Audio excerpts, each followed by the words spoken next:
¿Pueden ver mi pantalla? Sí, sí, sí. Entonces vamos a empezar. Si pudieras terminar algunos 4 minutos antes de la 1:30 para dar paso a las preguntas que hubiera, por favor. Sí, claro que sí. Adelante. Muchas gracias. Buenas tardes a todos. Mi nombre es Jennifer López Reyes y les voy a presentar mi trabajo titulado Detección y Predicción de Comportamiento Automatizado en Twitter en campañas artificialmente coordinadas, dirigido por el doctor Carlos Adolfo Piña García del Centro de Estudios de Opinión y Análisis de la Universidad Veracruzana y la doctora Marta Lorena Avendaño Garrido de la Facultad de Matemáticas de la Universidad Veracruzana. En esta presentación les voy a hablar acerca del contexto en que se desarrolló este trabajo, mencionando la teoría detrás de aprendizaje supervisado, que está detrás de la herramienta implementada, así como el análisis exploratorio dentro del contexto y los resultados obtenidos. Primero les voy a hablar un poco acerca de Twitter. Twitter es una red social que permite la interacción de las personas por medio de cuentas, algo así como Facebook, donde la gente puede expresar pues sus pensamientos, ideas, emociones, etc. Esto en las famosas conversaciones en línea. En Twitter las conversaciones en línea se dan a través de 3 formas. La primera es el tweet, que consiste en la publicación de una cuenta directamente, en el cual pues uno puede expresar lo que desee. Incluso puede agregar contenido multimedia. Twitter tiene la característica de que estas publicaciones tienen un límite de máximo 240 caracteres, donde pues un carácter es una letra, un número, espacio o símbolo.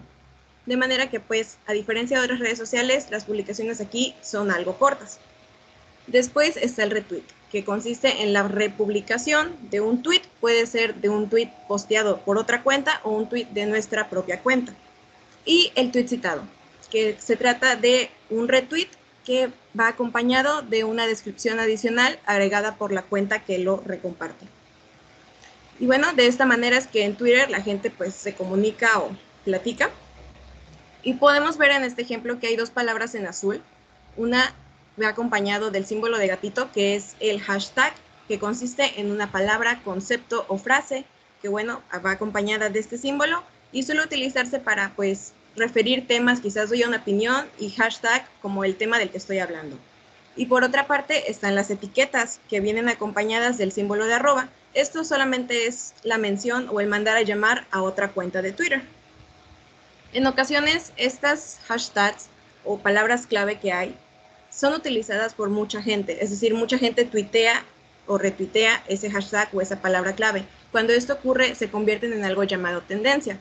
Twitter tiene una lista de tendencias donde menciona, donde enlista aquellas palabras clave o aquellos hashtags que han sido mencionados por muchas cuentas, de manera que es como decir de lo que la gente está hablando, ¿no? O de lo que se está hablando en las conversaciones. Asimismo, clasifica estas tendencias en algunos casos, por ejemplo aquí que dice fútbol o deportes, también las clasifica en videojuegos, política, etc. Redes como Twitter sufren de algo que se llama manipulación de plataforma. Esta es el uso no autorizado de las redes sociales para afectar o manipular a usuarios dentro de la plataforma, incluyendo comportamientos como el spam comercial, que es contenido persistente que no se ha solicitado con el objetivo de que uno pues abra un link o vea algo que no desea ver. Amplificación artificial. Estos son interacciones falsas que buscan darle a una cuenta o algún concepto más popularidad de la que realmente alcanzaría. Esto a través de seguidores falsos o me gustas falsos, etc. Y actividad coordinada. Esta consiste en el uso de varias cuentas con algún objetivo en particular, ya sea estas 2 anteriores o otro tipo de tareas en específico. Este tipo de comportamientos pueden ser generados por la diversidad de cuentas, tipos de cuenta que puede haber en la red social. Empezando por las cuentas orgánicas. Vamos a llamar una cuenta orgánica a aquella cuenta, por ejemplo, que manejen personas como nosotros que utilizamos las redes con objetivo de entretenimiento, ocio y comunicación. Después están los bots sociales, que son cuentas, o bueno, son sistemas automatizados que están programados para interactuar dentro de la plataforma como una persona humana. También retuitean, también postean, dan me gusta, pero todo esto manejado por algoritmos computacionales. Después están los sock puppets o cuentas marioneta, que son aquellas cuentas que utilizan una identidad falsa para navegar con fines de engaño dentro de la plataforma. Otras cuentas son los trolls, que son esas cuentas que se dedican a provocar a los usuarios en línea o bien a tirar comentarios negativos acerca de un concepto o alguna incluso una cuenta. Y por último, las cuentas cyber. Estas cuentas son conocidas como cuentas híbridas, ya que se trata de cuentas bot que son manejadas de vez en cuando por un humano de forma manual, por lo que son más difíciles de distinguir, ¿no? Estas últimas tres cuentas también se denominan cuentas coordinadas. Esto porque son luego utilizadas para las actividades coordinadas, pues a pesar de que son cuentas humanas, pues son cuentas que se dedican a algunas tareas en particular que nos van del entretenimiento y el ocio, como en algunos casos. Ahora, ¿por qué les he hablado de Twitter y de la manipulación de plataforma? Esta red social ha alcanzado una gran influencia en los debates, en particular los debates políticos. Cada que ocurre un evento de este tipo, la gente en Twitter se expresa sus comentarios, sus opiniones, sus ideas al respecto. De igual manera, hay mucha gente que se informa dentro de la red social y basa esas ideas o basa de lo que se va enterando para tomar decisiones. Solo que en algunos casos se ha revelado que, bueno, dentro de estas conversaciones ha habido intervención de cuentas bot o de bots sociales. Tales fueron el caso de las elecciones presidenciales de Estados Unidos y del Reino Unido en el 2016, en donde en trabajos se evidenció el uso de cuentas bot que contaminaron las conversaciones y, bueno, influyeron directamente en la toma de decisiones de dichos países. En el contexto nacional, más bien, se detectó el año pasado una estrategia de reposicionamiento de imagen de un partido político, con el uso de unas 26,000 cuentas utilizadas que se dedicaban a posicionar o a mejorar la imagen de uno de los partidos políticos. No se supo la naturaleza de esas cuentas, solo se detectó que pues, se dedicaban únicamente a postear acerca de ese partido pues, para darle una buena imagen. Por lo que en este trabajo lo que se hizo fue tomar algunas conversaciones políticas en México, detectar comportamientos anómalos y evaluarlos con un clasificador de bots creado el año anterior, que está basado en un innovador modelo de aprendizaje supervisado llamado XGBoost. Primero les hablaré un poco acerca de esta teoría con el aprendizaje supervisado, que el cual es un tipo de inteligencia artificial que busca generar una función que asocie un conjunto a partir de un conjunto de datos, que tenga variables categóricas y una respuesta. En el contexto que estamos, podríamos decir un conjunto de cuentas con variables categóricas o características, es decir, como antigüedad de la cuenta, si tiene foto de perfil, etcétera, y una respuesta o etiqueta de clase, que en este caso sería, ¿es una cuenta humana o es una cuenta bot? Para problemas de clasificación binaria, se suele utilizar los valores 0 y 1, denotando pues para cada clase. Así, esta función establece una relación que asocia los vectores, las variables categóricas con su respectiva respuesta. Y así la predicción está dada por pues, la función estimada evaluada en estas características y bueno, da la predicción final que puede o no coincidir con la respuesta conocida. Ahora les voy a hablar de árboles de decisión, que es un tipo de aprendizaje supervisado, cuyo funcionamiento consiste en una serie de bifurcaciones anidadas en forma de árbol, que busca, a partir de una serie de preguntas o a través de las variables categóricas o características, llegar a una predicción para la etiqueta de clase. Empezando por un nodo raíz, el cual va a tomar alguna de las variables categóricas y a partir de ahí va a dividir las instancias con aquellas que cumplan una condición, las que cumplan la otra, y así sucesivamente pasando por todas las variables categóricas hasta finalmente llegar a los nodos terminales u hojas del árbol, en donde ya se va a indicar una puntuación para la clase de pertenencia. Así, cuando ya llegue a una nueva instancia, solamente va a pasar por este cuestionario, por decirlo así, y se le va a otorgar una puntuación. Ahora les voy a hablar de gradient boosting, que es un modelo de ensamblado de árboles que considera los residuales. Los residuales son la diferencia entre la respuesta conocida y, bueno, la respuesta predicha por el modelo que se hizo. Usualmente se suelen considerar estos residuos para medir la precisión o los errores que tuvo el modelo estimado. Así, este se le llama un modelo de ensamblado de árboles porque considera un conjunto de árboles de decisión, pero los va construyendo en base a los modelos a los residuos del modelo anterior. Es decir, construye un árbol, saca sus residuales, en base a eso construye el siguiente árbol, de manera que los va puliendo hasta pues llegar a un número determinado de árboles, ¿no? Se escoge un valor M de árboles. Al final, todas estas puntuaciones de cada uno de los árboles las suma para dar la predicción final. Esto lo hace con ayuda de una función de pérdida que mide la diferencia entre la variable, la respuesta observada y la respuesta predicha. Con esta función de pérdida le define un peso gamma que va a ser para los nodos terminales o las hojas de cada árbol, donde este peso va a estar dado por los residuos y por las puntuaciones dadas por el modelo anterior, considerando que pues, se van a ir creando varios modelos. Finalmente, se actualiza el modelo con los pesos obtenidos y queda de esta manera, donde el peso está escalado por una tasa de aprendizaje que va del 0 al 1. Al llegar a la iteración m o al llegar al árbol construido número m, el modelo final pues, va a ser la suma de todos los modelos anteriores más pues, el peso obtenido en este último árbol. Les hablé de árboles de decisión y gradient boosting, no por chisme, sino para introducir a lo que es el modelo de Extreme Gradient Boosting, que es el modelo que tiene implementado el clasificador que se utilizó. Esta es una implementación del Gradient Boosting que fue construida y presentada en el 2016.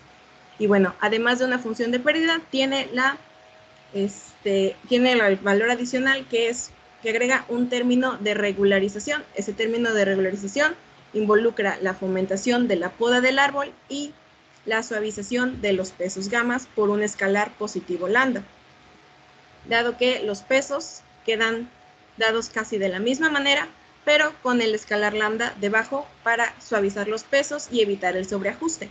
Recordando que el sobreajuste se le llama cuando uno realiza más modelos de los que quizás son adecuados, es decir, quizás hacemos 20 modelos y tenemos buenos resultados, pero hacemos 25 y nos alejamos de los resultados. Entonces, pues no es muy adecuado esto, por lo que Extreme Gradient busca evitar este sobreajuste. El modelo queda de la misma manera, con la diferencia de que pues, los pesos tienen una pequeña diferencia a comparación del anterior. Ahora les voy a hablar directamente al clasificador, que bueno, tiene este modelo implementado. Este fue creado en el año 2020 por Michael Kearney, un científico de datos que trabaja en la Universidad de Missouri, Estados Unidos. Lo implementó en el software libre R y considera más de 100 características o variables categóricas que están distribuidas en atributos a nivel de usuario, es decir, información del perfil que dice en su biografía, tiene foto, no tiene foto, patrones de tweets, con qué frecuencia retuitea, con qué frecuencia da me gusta, y patrones basados en texto. Para este último, toma los últimos 200 tweets de la cuenta y bueno, evalúa el idioma en que están publicados, que utiliza hashtags, palabras, etc. Para clasificar, el clasificador solo necesita tener un nombre de usuario de Twitter o un id de usuario. Es decir, si le ingresamos un vector con nombres de usuario, el clasificador nos va a devolver la puntuación de probabilidad de ser un bot, yendo del 0 al 1, donde, bueno, 0 sería una cuenta pues prácticamente humana, y 1, o acercándose al 1, pues una cuenta que es bot. Ahora, pasando al análisis realizado en Twitter, se hizo una cacería de tendencias en México en los meses de febrero y marzo de este año, tomando tendencias en el área de la política. Se recolectaron estas 4 tendencias, de las cuales se extrajeron 18,000 tweets de aproximadamente en todas las tendencias y registramos las cuentas que participaron en este volumen de tweets. Después se analizó su actividad en la plataforma, empezando por la impulsación de la tendencia por medio de tweets y retweets, donde destacaron en varios casos que fue más por retweets durante el periodo de descarga. El periodo de descarga en todas las tendencias fue de aproximadamente 3 horas y media, o sea, el tiempo en que se generaron estos tweets. Y pues bueno, se analizó esta impulsación y por otra parte se analizaron la fuente de los tweets, es decir, los servidores mediante los que se generaron estos tweets, donde pues bueno, resaltaron los conocidos como iPhone, Android, Web, Mac, pero hubo una que otra fuente que pues no se conocía a simple vista. Así que estas fueron las dos condiciones que se tomaron para detectar comportamientos extraños, es decir, aquellas cuentas que participaran mucho, es decir, tuitearon muchas veces, y aquellas cuentas que vinieran de fuentes no muy reconocidas. Para este primer caso, era necesario establecer un umbral para determinar pues qué tan activa era una cuenta, es decir, a partir de este número de tweets, voy a decir, esta cuenta ha participado mucho, la voy a tomar. Pero, pues cada tendencia genera su nivel de audiencia y conversación, así que no era muy adecuado pues considerar un mismo umbral para todas las tendencias. Así que se diseñó una herramienta que permitía, bueno, que estima los umbrales en base a las conversaciones generadas en cada tendencia. A continuación les muestro la metodología diseñada que sigue esta herramienta. Primero, tomamos las frecuencias de los usuarios, es decir, seleccionando, registrando pues cuántos tweets generó cada usuario. Después se descartaron aquellas cuentas que tuvieran solo una participación, ya que pues no tuvieron mucha intervención, pero en los cálculos pues podían influir significativamente. Así se consideró, bueno, se tomó lo que es la media de las frecuencias en inicio y se tomaron aquellas frecuencias que rebasaran la frecuencia media. Esto porque pues la idea era ver qué tanto se pasaban de activas estas cuentas. Entonces las cuentas que tuvieran menos de la media pues no eran tan relevantes para lo que se buscaba ver aquí. Así se sacaron las diferencias, es decir, las frecuencias altas menos la frecuencia media, y se obtuvo la media de estos para ver con qué promedio las cuentas rebasan el promedio de frecuencia. Y así se define el umbral, como la suma de la media más la suma del promedio en el que las cuentas rebasan el promedio. Dado esto, se aplicó este algoritmo a cada una de las tendencias y se estimaron los siguientes umbrales, se extrajeron las cuentas que rebasaran estos umbrales y los tweets que generaron estas cuentas. De las gráficas primeramente vista anteriormente, se pudo ver que había una actividad mayor en retweets que en tweets, y esto se confirmó sacándolo pues directamente, por lo que se decidió hacer otro filtro con el algoritmo, tomando las cuentas por separado, los tweets, perdón, es decir, un umbral para tweets, un umbral para retweets, y así se volvió a aplicar el algoritmo y se extrajeron aquellas cuentas con los nuevos umbrales, es decir, en el primer caso hubo 6 cuentas que generaron más de 15 tweets y hubo 11 cuentas que retuitearon más de 34 veces, donde el umbral más alto aquí pues fue la segunda tendencia con 72 de umbral y con 13 cuentas que retuitearon más de 72 veces en el periodo de descarga, que bueno, pues era de 3 horas y media, quizás como un poco exagerado, ¿no? Para tanta participación en el corto tiempo. Y bueno, por ese lado se extrajeron estas cuentas. Después se pasó a la siguiente condición, que fue la extracción por fuente no reconocida, tomando como una fuente no reconocida aquella mediante la que se generaron 5 tweets o menos. Esto porque se sacó la frecuencia de las fuentes, es decir, cuántas veces participó cada fuente. Y bueno, digamos que a partir del 5, el siguiente valor era 10, digo 100. Y pues ya 100 ya era un número pues más, no era tan extraño, ¿no? Pues ya había varias cuentas que utilizaban esa fuente y en algunos casos se trataba de WhatsApp por web, es decir, por la computadora, así que pues era ya algo conocido. Así se extrajeron estas cuentas, las que participaran pues con fuentes no conocidas, y aquí se registraron algunas de las fuentes denominadas no reconocidas. Se investigaron estas fuentes y resultó que algunas son derivados del mismo Twitter y otras son aplicaciones que ya compró Twitter. Entonces, sin embargo, hubo algunas fuentes que presentaron nombres, bueno, desde los nombres extraños, como por ejemplo estos que tenían dígitos acomodados de manera aleatoria, de las cuales no se supo pues su origen de estas fuentes. Después se hizo la evaluación finalmente con el clasificador, es decir, ingresando todas las cuentas extraídas, primero por las activas en tweets y retweets, y se llegó a que, bueno, fueron evaluadas con puntuaciones muy bajas, ni siquiera llegaron al punto 1, así que pues todas las cuentas han sido clasificadas como cuentas humanas, mientras que las cuentas con fuente no reconocida tuvieron un poco más de dispersión en las puntuaciones. Pues hubo cuentas que pues sí rebasaron los valores y pues fueron clasificadas quizás con más puntuación de bot, a excepción de la segunda tendencia en la que pues sí, todas fueron clasificadas pues como humanas. Así, lo observado en esto fue que menos del 3% de los usuarios rebasaron los umbrales determinados en cada tendencia y que las cuentas con alta participación registraron puntuaciones muy bajas de bot, es decir, pues vimos en las gráficas que pues realmente las puntuaciones eran muy bajas. y algunas cuentas con fuente no reconocida obtuvieron puntuaciones altas de bot. Casualmente, las cuentas que tuvieron esas puntuaciones altas fueron aquellas de las fuentes que no se sabía, que tenían los dígitos extraños, es decir, que pues no se sabe su origen, y bueno, curiosamente fueron estas las que se evaluaron como cuentas bot. Así, de lo visto, o bueno, de lo analizado en estas conversaciones, se puede decir que la manipulación de plataforma en las conversaciones políticas en México está mayormente controlada por cuentas humanas.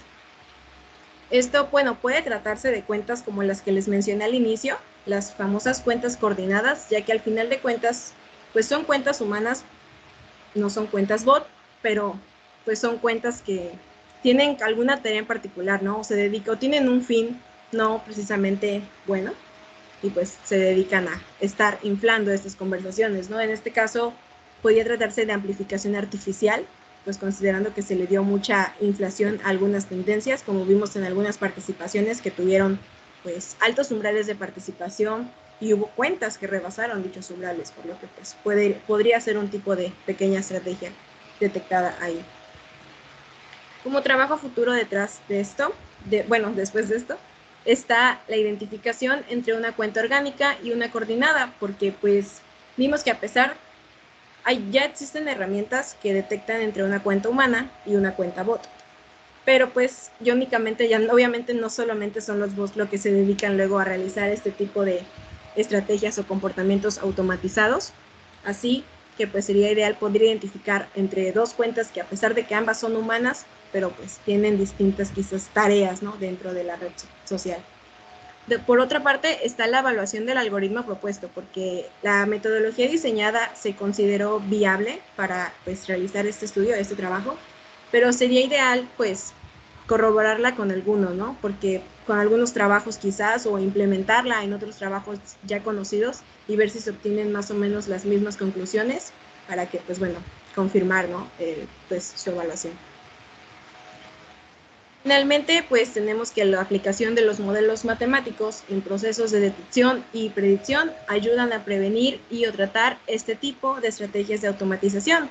Pues gracias a la implementación, aplicación de pues, los modelos, el modelo innovador que les presenté, ya que no tiene mucho que fue presentado, pues fue utilizado o permitió realizar la evaluación de estos comportamientos, así como de muchos trabajos de investigación que se han hecho al respecto, en la que pues al final se aplican clasificadores que tienen implementados modelos matemáticos.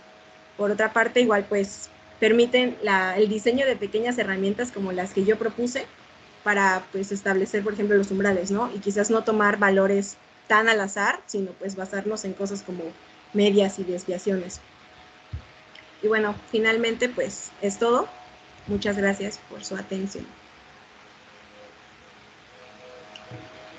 Muchas gracias, Jennifer, por tu interesante charla que nos ayuda a entender un poco las estrategias políticas que se están usando actualmente y de las que somos testigos cotidianamente.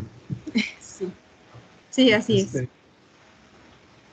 Pues yo no veo alguna pregunta de parte del público. Si el público tuviera alguna pregunta, para que la haga llegar por medio del chat, por favor.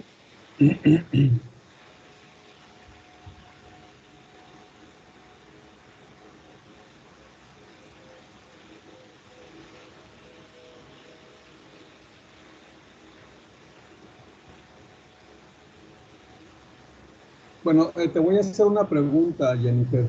Claro. O sea, la charla en sí, pues está muy interesante, digamos, pero ¿cuál podría ser su utilidad más allá de, pues, de entender las estrategias políticas que pues actualmente se usan, dado los medios de los que se disponen? Es decir, ¿cuál es la importancia más allá de eso? Bueno, obviamente, pues aparte, más que nada la detección, ¿no? El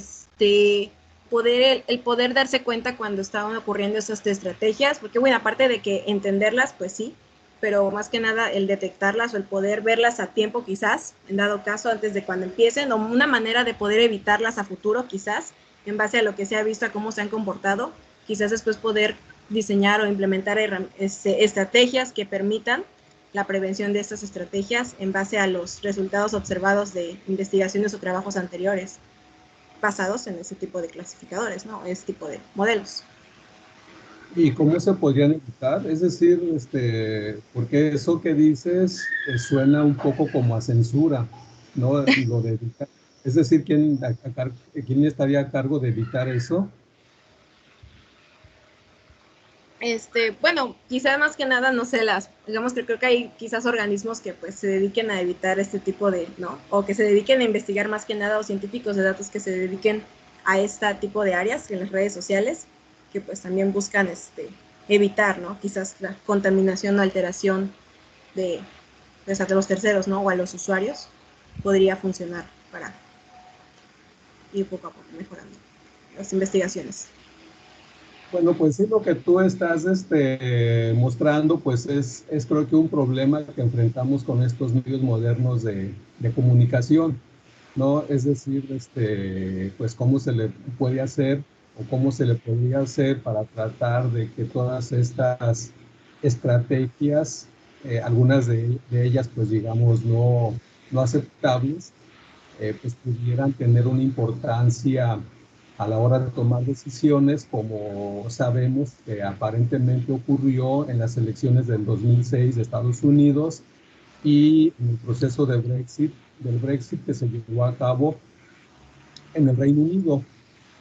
Pues bueno, es decir, ahí pues la afectación que se tuvo, pues fue una afectación muy grande, incluso a escala global, por la importancia, en este caso, de Estados Unidos. Pero bueno, sí, lo que tú planteas, pues es parte de todo un problema que estamos enfrentando actualmente.